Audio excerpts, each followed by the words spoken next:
European Parliament chiefs are set to splash out almost £60 million on an army of new taxpayer-funded officials, despite the number of MEPs being slashed after Brexit. The cash-thirsty institution wants to hire some 142 new workers to serve its 705 politicians at a cost of around £35 million. Each member of staff will earn on average £246,000 over the course of their 3-year contract, according to internal information. The rest of the cash will be used to give pay rises to some of the more than 7,500 staff that are employed by the Parliament. Documents show officials have paved the way for £1.80 billion of taxpayers' cash to be spent on staffing next year.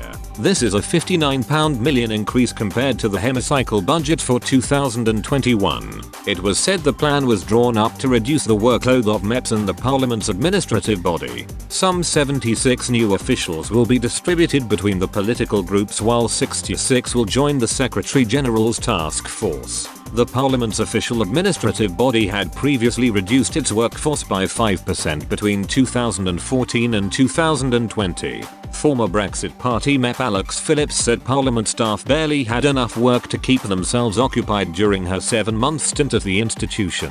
She said, "I can tell you right now from personal experience most MEP staff barely have enough to do to keep themselves occupied for even an hour a week. They love pretending to look busy, those scurrying down corridors with files, usually dressed like they are in vogue." One former British staffer said, "Working at the European Parliament was one of the easiest gigs I have ever had. It was a very cushy mix of champagne receptions, long boozy lunches, and lightly taxed paychecks, yet you could always count on the French officials to find something to whine about. Quite why MEPs think they need to hire more staff is anyone's guess. You don't need an army of assistants to fetch your dry cleaning, book your tax-funded limousines, or copy and paste suggested legislative amendments from whichever corporate lobbyist has taken you out for lunch this week. All this whilst they rake in a 6-figure salary that would make some lawyers blush. Nice work if you can get it." Even Nigel Farage would have struggled to come up with a better advertisements for Brexit.